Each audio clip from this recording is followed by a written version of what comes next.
Bienvenidos a Perspectiva Bíblica. Bienvenidos sean todos.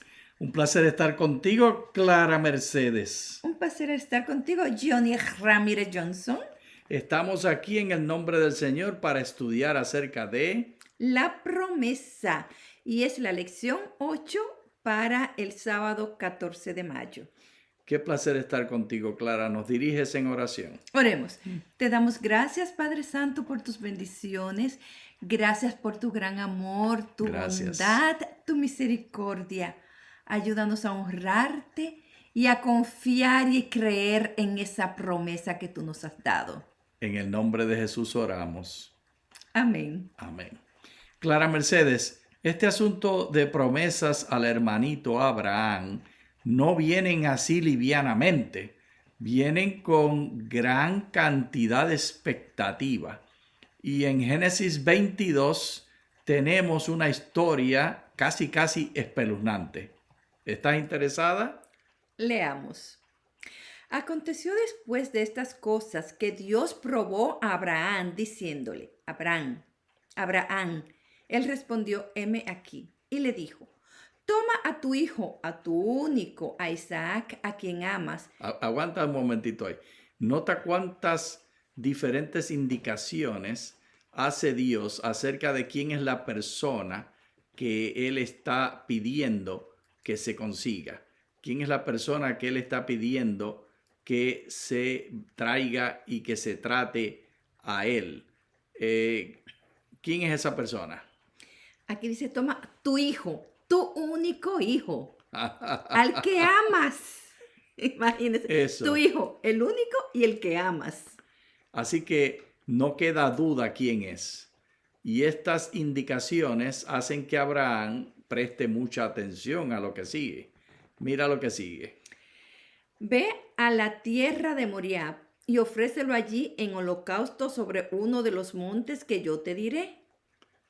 Esta visión de un viaje del hermanito Abraham con su hijito a la tierra de Moría, que viene a ser luego Jerusalén, que viene a ser luego este monte Moria o Moría, está localizado en el mismo centro de Jerusalén y resulta ser el lugar de la cruz. Más adelante, el monte de la calavera, según algunas tradiciones. Pero no importa, aunque no haya sido. Este es un lugar que estaba lejos de donde estaba el hermanito Abraham. Y era como para la idea de separarlo de su mamá.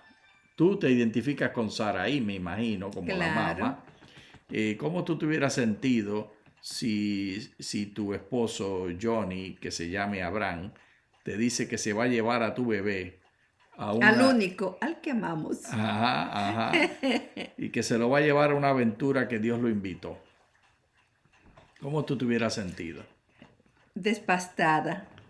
No hubiera comprendido. ¿Cómo? Después de tanto tiempo, después que lo prometió. No, pero sin que te diga nada de que lo va a matar. Oh, sin que me diga nada. Ya con el simple hecho de separarlo de ti y llevárselo. Decirle, ten cuidado que no se me caiga, tráemelo pronto. Yo prefiero ir con ustedes. No, queremos que tú te quedes. ¿Qué te hubieras dicho?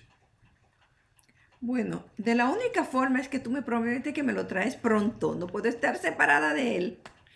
Y así fue Clara, que él se fue y no le dijo nada. Se lo llevó. Dios mío. Entonces, de hecho, la palabra holocausto implica en hebreo que se consume en el fuego, que se levanta en un humarazo. Así que no era para cocinarlo, sino para consumirlo. ¿Puedes seguir leyendo? Abraham se levantó muy de mañana, aparejó su asno, tomó consigo a 2 de sus siervos jóvenes y a Isaac su hijo. Partió leña para el holocausto y levantándose fue al lugar que Dios le dijo. En otras palabras, la madre estaba durmiendo. Se lo llevó muy de temprano. De engañaditas. Y se llevó 2 siervos, esa misma mujer que amaba tanto a su hijo, esa misma mujer que él por 2 ocasiones negó. y la negoció La negoció. Ay, con Señor. con tal de enriquecerse. Para que me vaya bien delante de Faraón, para que me vaya bien. Ese era su interés, que le fuera bien. Y estaba dispuesto a que la esposita darla al WPP o venderla. Venderla para que otros hombres la usaran. Y ahora se fue tempranito y no le dijo nada a ella. A ver qué detalles nos dice la historia. Abraham se levantó muy de mañana. Aparejó su asno, tomó consigo a 2 de sus siervos jóvenes y a Isaac su hijo. Partió leña para el holocausto y levantándose fue al lugar que Dios le dijo. Así que la hermanita, te puedes imaginar que la hermanita Sarai está escuchando el corte de la leña y los hachazos. ¡Ya! ¡Ya! Pero ella estaba acostumbrada a escuchar eso. Así que ella se viró del otro lado y siguió durmiendo. Porque este ruido, pues los siervos eran los que lo hacían. Tenían esclavos ellos, se levantaban tempranito antes que los dueños de la casa, los dueños de la tienda, los dueños de la tribu, y cortaban leña para cocinar y para hacer el desayuno y para calentar las cosas que tuvieran ellos que calentar. Así que ella no se dio cuenta de qué pasaba cuando escuchó la leña. Pero esta vez la leña era para un Holocausto. que quiere decir consumir lo que se va a sacrificar completito. A ver, ¿qué más pasó entonces? Partió la leña y ¿qué pasó? Al tercer día, Abraham alzó sus ojos y miró el lugar de lejos. Tuvieron que caminar muchísimo porque 3 días después Ya te dije que era lejos, sí. divisó el lugar de lejos. Entonces Abraham dijo a sus siervos, esperen aquí con el asno.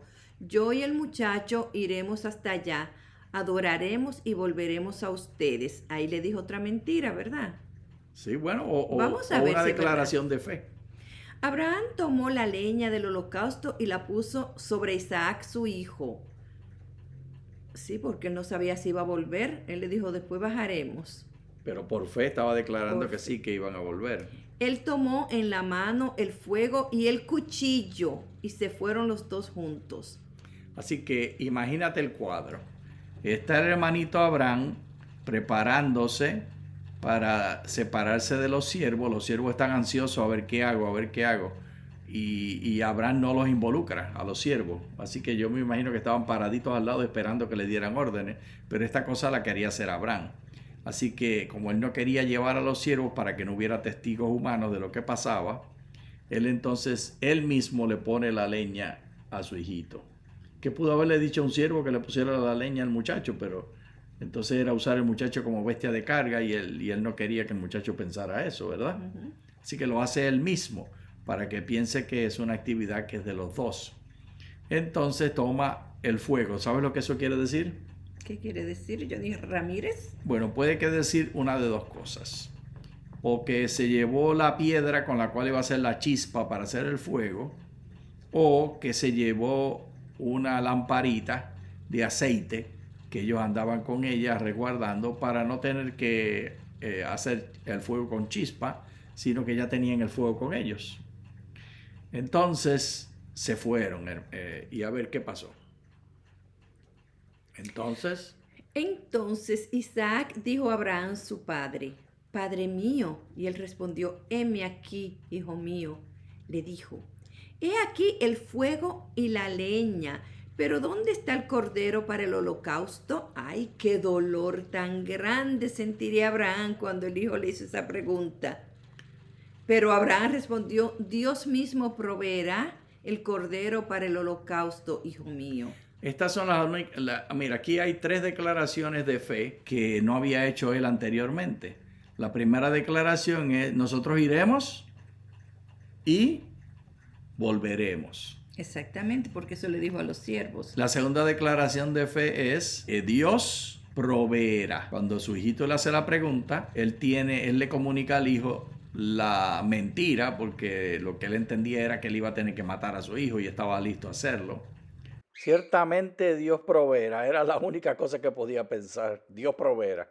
Y al matar irían, y entonces si lo llevan al juicio y tú le dices, no, es que Dios me dijo que matara al hijo, hubiera tenido defensa de loco, porque nadie va a creer que se puede hablar con Dios, y mucho menos van a creer que si se puede hablar con Dios, Dios le va a pedir que mate al hijo. Así que la tercera declaración de fe la hizo cuando él subió pensando que le tocaba matar a su hijo. Pero fuera de eso, él no hizo ninguna otra declaración de fe, Clara. La vida de Abraham no hay otras manifestaciones de fe. Cuando fue a luchar allá a Sodoma, pues él tenía el ejército. Bueno, sigamos con la historia a ver cómo lo presenta. E iban juntos. Cuando llegaron al lugar que Dios le había dicho a Abraham, edificó allí un altar, arregló la leña, ató a Isaac, su hijo, y lo puso sobre el altar encima de la leña. Aquí falta un buen pedazo que queda sin explicar, porque ¿cómo va él a justificar el amarrar las manos del hijo? Si tú eres Abraham, ¿qué tú le dices a Isaac para justificar amarrarle las manos? Bueno, eso está serio. Porque así le amarraban las patas, las 4 patas del becerro las amarraban juntas, porque si no el becerro no se queda tranquilito para que lo maten. El becerro se da cuenta que las cosas no están bien. Así que el becerro se quiere ir. Y para que no se vaya Isaac también, y para que no luche en contra del papá que lo tiene que matar, entonces lo amarran las manos. ¿Cómo tú le hubieras dicho a Isaac? Dime. Ay, eso es una pregunta difícil, Señor del cielo. Bueno, Isaac, resulta que anoche yo tuve un sueño, no fue anoche, fue ya hace 3 días, dice. Hace 3 días antes de salir el viaje yo tuve un sueño. Sigue. En ese sueño Dios me pidió que te pusiera como ofrenda para Él, hijo mío. ¿Y qué tú crees que Isaac hubiera dicho? Bueno, ay papi, pero yo te quiero mucho y mi madre. Pero si Dios lo pidió. Mete mano. Y es la única manera de entender la historia, porque ellos estaban solos y si el muchacho quería rebelarse, fácilmente empujaba a Abraham y Abraham no se iba a defender de su hijo. Así que Hubiera gritado el hijo. hubiera gritado y los siervos hubieran subido. Bueno, sigamos con la historia, Clara Mercedes. Abraham extendió su mano y tomó el cuchillo para degollar a su hijo. Estaba con las manos así levantadas, Johnny Ramírez. Entonces el ángel del Señor llamó desde el cielo diciendo: Abraham, Abraham. Él respondió: heme aquí. Y le dijo: no extiendas tu mano sobre el muchacho ni le hagas nada, porque ahora conozco que temes a Dios, ya que no me has rehusado tu hijo, tu único. Así que en este momento se revela, tanto para Abraham como para Isaac, el propósito y el plan de Dios. Que Dios quería conocer si él estaba o no estaba listo a obedecer, listo a entregar todo a Dios. Esa prueba yo lo hubiera fallado, Clara Mercedes, porque yo no hubiera hecho eso. En realidad uno no sabe lo que uno haría, y además estoy hablando desde la cultura del presente, y la cultura de Abraham era muy, muy diferente. ¿Tú sabes cuáles eran 3 diferencias entre la cultura de Abraham y la cultura de nosotros, Clara Mercedes? ¿Cuál es, Johnny Ramírez? La primera diferencia es la visualización de los hijos. ¿Cómo tú visualizas a tus hijos? ¿Como superiores o inferiores a ti? En cierto sentido. No entiendo por qué estás dudando, porque para mí es bien clarito. Cuando están los hijos en la casa, tú los atiendes a ellos primero. Claro que sí. No me atiendes a mí primero. No. Y además de eso, todo el tiempo está dispuesta a ceder para complacerlos a ellos. Así que está clarito que ellos son lo más alto. Pero en la cultura del hermanito Abraham, en el antiguo cercano oriente, no era así, Clara Mercedes. Esa es la primera diferencia. A los adultos primero. Sí, ahí el más importante era Abraham. Y la segunda en importancia, pues entonces sería Sarai. o que ya se llama Sara, porque ya pasó el momento del cambio de nombre. Y esta Sara, madre de generaciones, era la segunda. Y los hijos ni siquiera eran gente mientras el padre estuviera vivo. En el antiguo Cercano Oriente, los semitas, es decir, la familia de la creciente fértil, desde Irak hasta Egipto, le daban más importancia a los hijos que los romanos. Los europeos romanos, los hijos no eran gente y no eran ciudadanos y no tenían personería, podían matarlo, los ciudadanos romanos podían matar a sus hijos o a las esposas y no tener que darle cuentas a nadie. Pero en el antiguo Cercano Oriente los semitas le daban más importancia a los hijos y a las esposas que los europeos. Johnny, esta semana, Ajá, nuestro nieto, Carter, sí. le dice al hermanito, Carter tiene 7 años, y le dice al hermanito Joshua, que tiene 3 años, le dice, Joshua, crece rápido, Joshua. Tú tienes que convertirte en humano, porque yo estoy cansado que cada vez que te hablo tú nada más dices, crece rápido. Tienes que ser humano. Y entonces ahora que tú estás hablando de esto, Así que mismito dice que los niños no se consideraban humanos. No eran humanos, se los mataba al capricho de los padres y se mataba también a la esposa y a los esclavos, solo el ciudadano.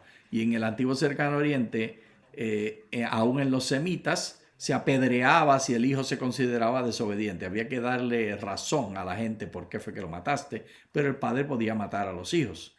La personería de ellos no era extendida de los padres, es mejor dicho, del padre. Volviendo a la historia clara. Entonces, ¿qué sigue pasando?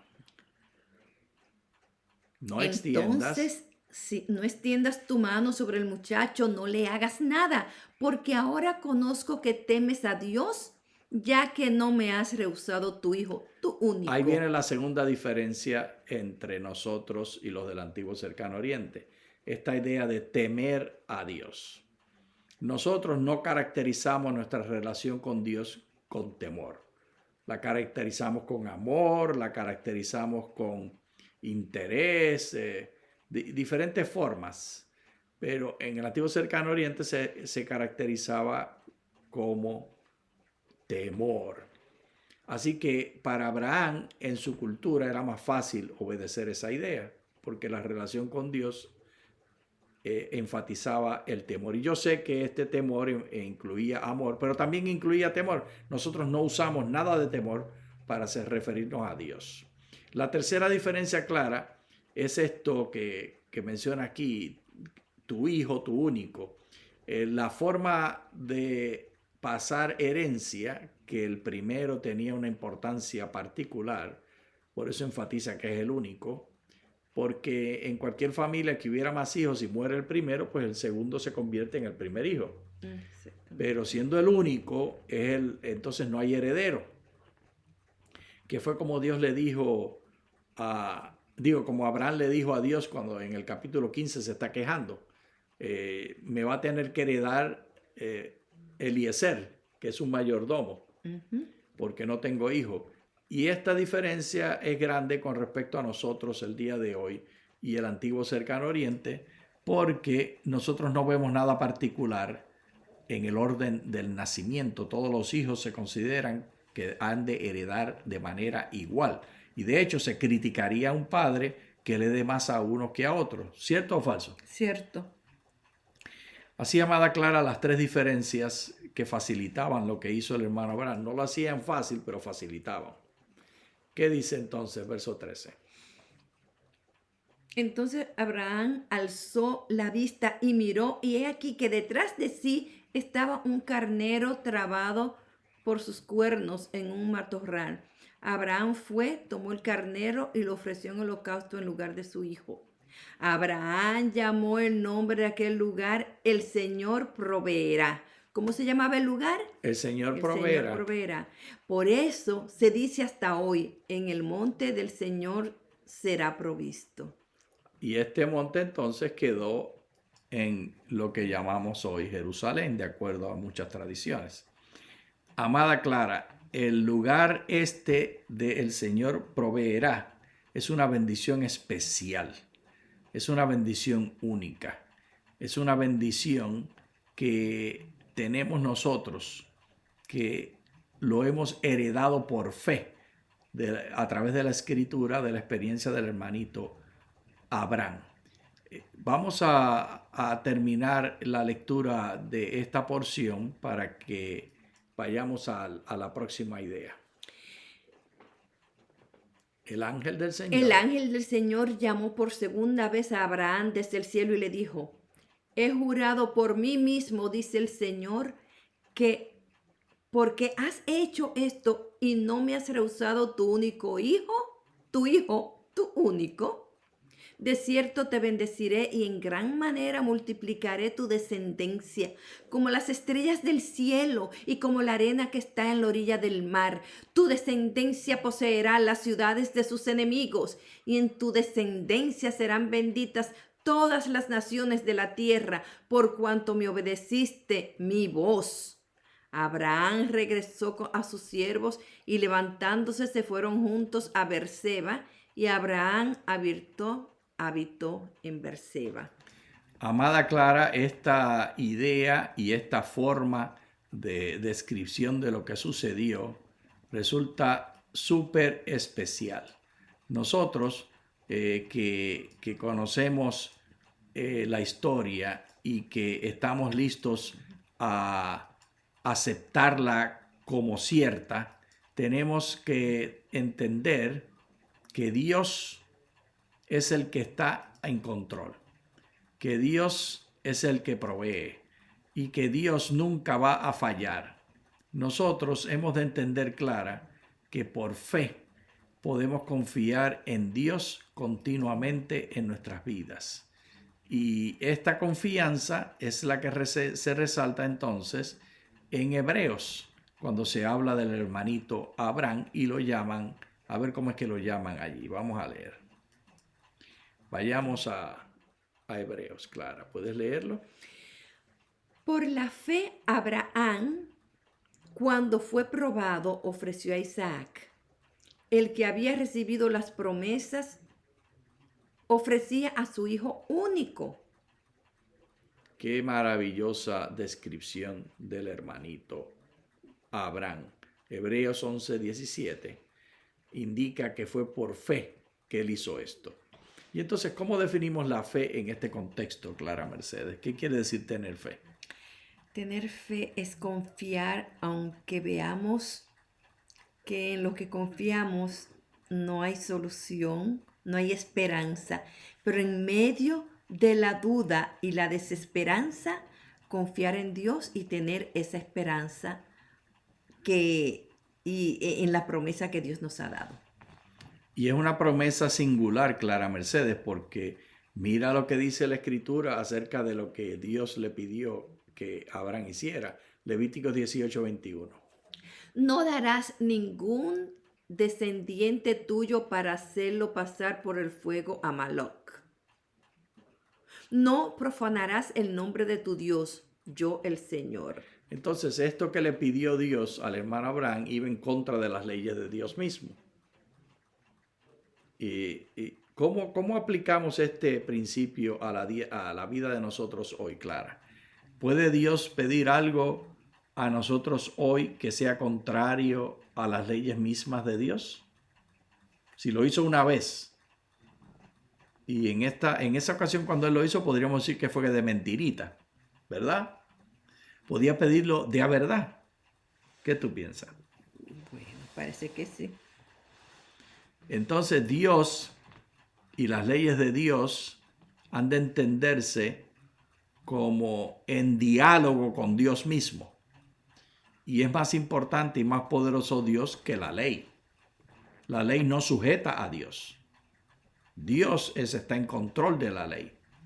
Si la ley sujetara a Dios, Dios no hubiera podido decirle una mentirita al hermanito Abraham que le estaba haciendo daño a él. Porque la Escritura dice, no mentirás dando falso testimonio con respecto a tu prójimo. Y ahí Dios estaba dando un falso testimonio con respecto a su prójimo, ¿sí o no?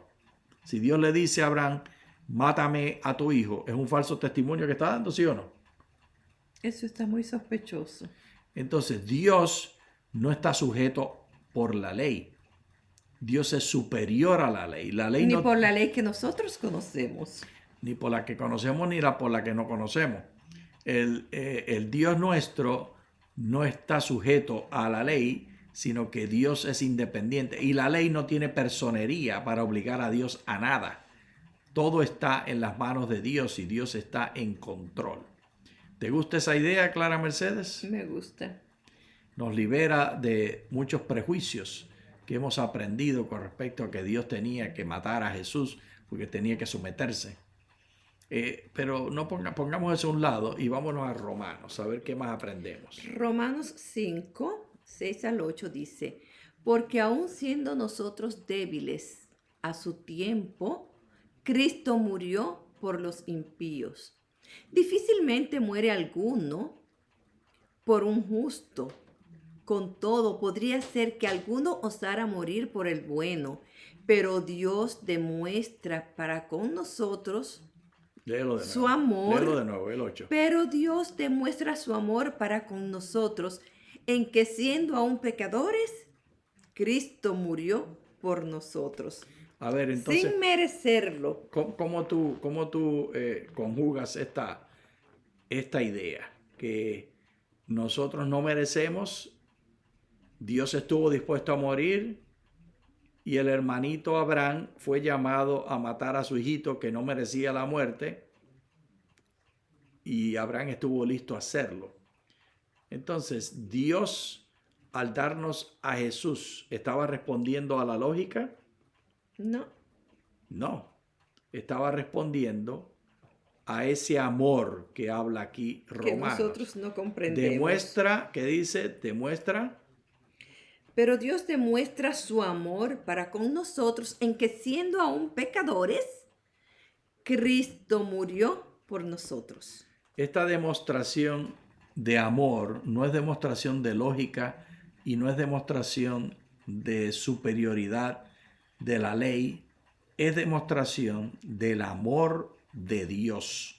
Y nos toca a nosotros en el llamado que Dios nos hace a vivir conforme a su propósito y continuamente caminar en la santidad. Nos toca a nosotros, Clara, hacer un eco de ese amor que Dios ha dado. Nos toca a nosotros hacer un eco del amor de Jesús por nosotros y del amor de Dios Padre por nosotros. ¿Tú estás dispuesta a hacer ese eco, Clara Mercedes? Estoy dispuesta. Ese eco implica que así como Abraham hizo algo ilógico para obedecer a Dios, nos toca a nosotros hacer cosas ilógicas para servir a nuestro prójimo. Nos toca a nosotros sacrificar nuestro beneficio personal, nuestro beneficio familiar, Y nuestro orgullo. con tal de favorecer al otro que está en necesidad. Y esa es la invitación que nos está haciendo esta historia. Esa es la invitación que Dios nos da a ti y a mí. Una invitación a servir. Y Clara, tú nos recuerdas continuamente. ¿Cuáles son los 2 mandamientos? Amar a Dios con todo tu corazón y a tu prójimo como a ti mismo. No importa cómo sea el prójimo, no importa cómo el prójimo se vista, lo que haga, a lo que se dedique. Amar al prójimo como a nosotros mismos. Muchas gracias. Muchas gracias.